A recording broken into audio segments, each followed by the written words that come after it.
Welcome back, everyone, to All Sorts Podcast. This is another deep dive crafted just for you, the curious minds looking for clarity without the clutter. Right.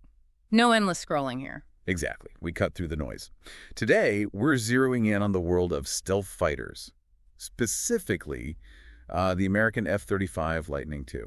And we'll also touch on the Russian Su-57 Felon, especially thinking about what this all means for India's choices in the future. We've got quite a mix of sources today, haven't we? We do. There's a piece from Eurasian Times giving a comparative angle, then official info from Lockheed Martin on the F-35 itself. Plus some interesting insights from Reddit, from actual enthusiasts. Yeah, including discussions on leaked reports, which is always interesting. And then Simple Flying and Wikipedia rounded out with background on the F-35's development and specs. So our mission today? Well, it's to pull out the really crucial stuff about these two jets, the strengths, their weaknesses, as seen in these sources anyway, and how India might weigh these factors. Giving you, our listeners, a clear picture without getting bogged down in too much jargon. That's the plan. A solid understanding. Perfect. Okay, let's get straight into it. The F-35 Lightning II. It wasn't just dreamed up as another fighter jet. Its origins are pretty ambitious, right? Oh, absolutely. The whole F-35 program kicked off back in the early 2000s. It was called the Joint Strike Fighter Program, or JSF. I mean, strike fighter.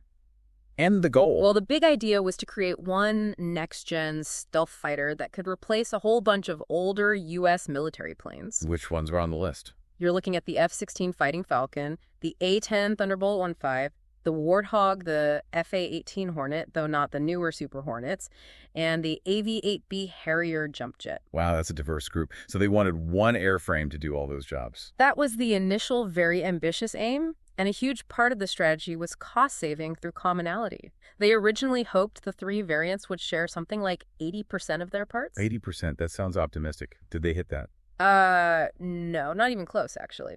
As Wikipedia points out, the reality turned out to be much more complex. By 2017, commonality was down around 20%. 20%. Okay, a bit of a reality check there. And these three variants, A, B, and C, they were for different services or roles. Exactly. You've got the F-35A, that's your standard version, conventional takeoff and landing, CTOL, mainly for the Air Force. Okay. Then the F-35B, which is the short takeoff and vertical landing STOVL version, super important for the Marine Corps, operating from smaller ships or rough fields. The jump jet replacement, essentially. Right. And finally, the F-35C. That's the carrier version. Kato bar, catapult-assisted takeoff, but arrested recovery. Bigger wings, stronger landing gear for Navy carrier ops. Got it. And Lockheed Martin, back in the day, had high hopes for its performance. Very high. Around 2006, they were positioning it as the top strike aircraft for the next few decades. Air superiority was meant to be second only to the F-22 Raptor. Which is the dedicated air dominance fighter. Precisely. They predicted the F-35 would blow legacy fighters out of the water in air-to-air, air-to-ground, reconnaissance, even seed suppression of enemy air defenses. Ambitious goals. Let's talk stealth. That's the F-35's calling card, isn't it? It's baked into the design. Absolutely central. Lockheed Martin doesn't mince words. They call it the most lethal, survivable, and connected fighter jet in the world. Strong words. Yeah, and a powerful force multiplier.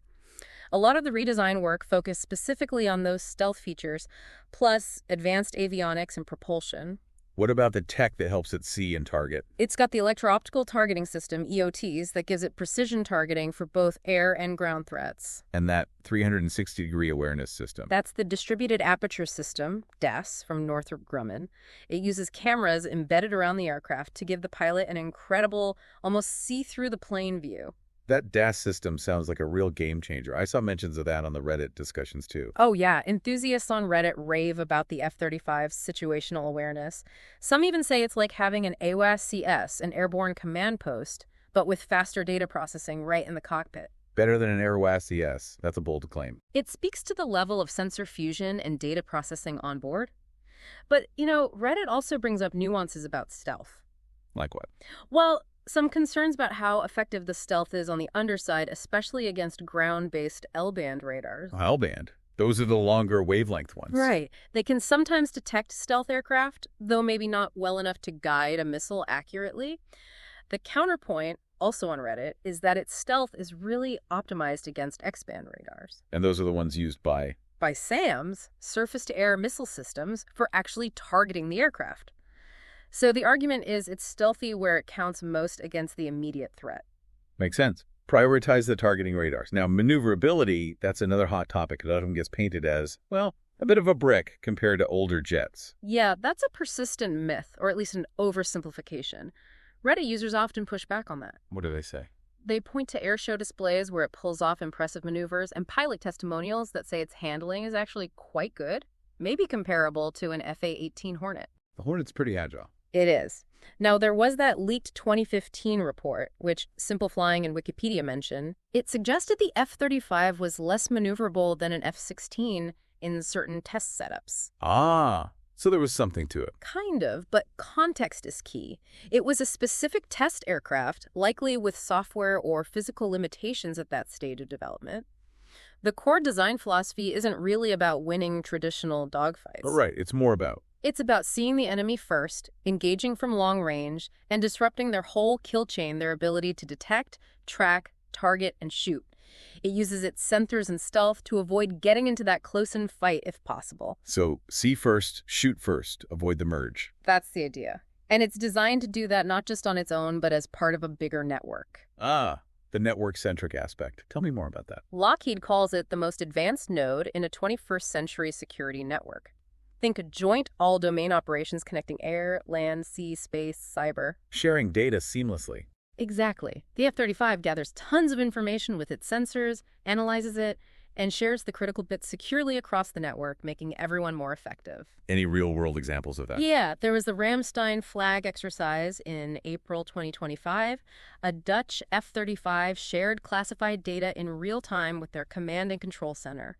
Shows that interoperability in action. Impressive. And it's not just about data, but weapons, too. Right. They're integrating long-range weapons like JASSM cruise missiles, and the LRASM anti-ship missile makes it even more versatile. And looking ahead, autonomous systems. Definitely. Lockheed's exploring distributed teaming F-35s working alongside autonomous drones or wingmen. Plus, they're pushing digital transformation to build them faster and use data better. A very connected, very advanced system. Okay, let's switch gears slightly. What about keeping these things flying? Sustainment, and, crucially, cost. Always the big questions. Lockheed has set some pretty ambitious goals here. They're aiming for 80% mission-capable rates, meaning 80% of the fleet ready to fly at any time. Which can be tough for complex aircraft. Very tough. And they want the cost per flying hour, the CPFH, down to $25,000 by 2025. Their tagline is fifth-generation performance at fourth-generation cost. Is that achievable? $25K per hour sounds low for a stealth jet. It's definitely ambitious. Their strategy involves building in high reliability, using predictive maintenance, fixing things before they break, streamlining the supply chain, and doing maintenance based on actual condition, not just flight hours. And what about the upfront cost? That Reddit comment about it being cheap. Yeah, that was interesting. One user called the F-35A basically the cheapest jet fighter money can buy at around $87 million per plane. $87 million. That actually sounds surprisingly low compared to historical figures. It is lower than the peak costs, definitely. But, and this is a big but, getting here wasn't cheap or easy. Ah, the development saga. Exactly. Simple Flying and Wikipedia lay out the history of major cost overruns and schedule delays during development and early production. It was trouble. Like the Navy's version. The F-35C, yeah. That became the most expensive carrier plane the U.S. Navy ever bought, about $135 million each at one point. And there were ongoing struggles with production ramp-up and engine deliveries. So the sticker price might be coming down now, but the total program cost, including development and fixing early issues, is enormous. Astronomical historically. Those early projections of life cycle costs in the trillions. Well, that's what they're trying hard to manage down now with those sustainment efforts. A complex picture. Potentially lower flyaway costs now, but a legacy of huge R&D spending and ongoing focus on keeping running costs in check. That sums it up pretty well. Now, this isn't just a U.S. plane. It's gone global, hasn't it? Oh, massively. Lockheed promotes it as strengthening security for allies, boosting partnerships, even driving economic growth. Loads of international partners are involved. How many are out there now? According to Simple Flying, citing figures from early 2025, the U.S. had over 500, and the rest of the world combined had over 300. Easily the most widely deployed stealth fighter. Any recent milestones? Norway actually became the first partner nation to receive its full planned order of F-35s in April 2025. Interesting. And Lockheed mentions global activity, including in India. Yes, India is listed on their site under global activity and partnerships. It suggests there's at least some ongoing engagement or interest there. We'll definitely come back to India. But first, with any big program like this, there are always criticisms and controversies. What did the sources highlight?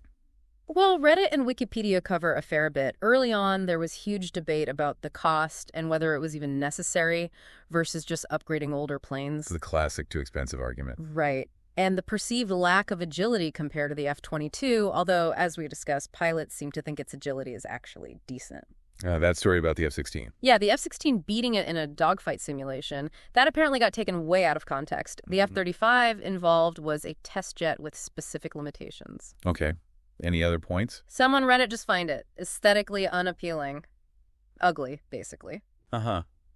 Well, beauty is in the eye of the beholder, I suppose. What about more technical criticisms? The development was rough. Technical problems, cost overruns, big delays led to major redesigns in stealth, avionics, propulsion. And that concurrency issue. Building planes while still testing them. Yes, that caused headaches. It meant expensive retrofits were needed for planes already off the production line as flaws were found in testing. Software must have been a nightmare, too. Huge challenge, massive delays, ballooning lines of code. And early reports did flag performance issues, turn rates, acceleration compared to some fourth-gen fighters. Reliability problems, too. Early on, yes. Reliability, maintainability, issues with the ALFS logistics system, that was a big one. Even things like vulnerability to lightning strikes and fire risks were early concerns. What about the single engine? Was that ever a concern? It's been raised, yeah. Some analyses question the safety aspect compared to twin-engine designs, especially for over-water operations. And finally, the threat environment is changing too, right? Anti-stealth tech. Absolutely. Countries like China are actively developing anti-stealth radars, like the JY-26 Skywatch-U. The threat evolves. How does the U.S. respond to that? The focus shifts slightly. It's less about being totally invisible forever and more about breaking the enemy's entire kill chain detection, tracking, targeting, engagement, using a combination of stealth, electronic warfare, networking, and tactics. A multi-layered approach. Okay, that's a thorough look at the F-35. Now, the Eurasian Times piece introduces a contrast with the Russian Su-57 Felon. It suggests a different design philosophy. It does. The article frames the Su-57 as potentially more defensive in its concept versus the F-35's generally perceived offensive orientation. Interesting distinction. But we don't have a lot of detail on the Su-57's capabilities from our sources today, do we? No, that's the limitation here. The Eurasian Times piece sets up the comparison but doesn't deep dive into the Su-57's specs or performance in the provided excerpt. So we can only really talk about the implication of that defensive versus offensive idea for India. Exactly. Based purely on that framing, India would need to think about what aligns better with its own strategic needs.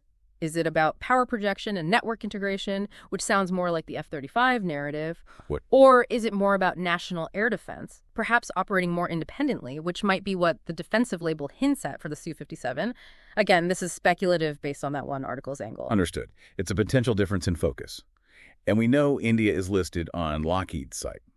So putting it all together, the detailed F-35 picture, this contrasting idea about the Su-57, how does this frame India's decision? Well, the Eurasian Times title itself asks which jet is best for India, so it's clearly a live question.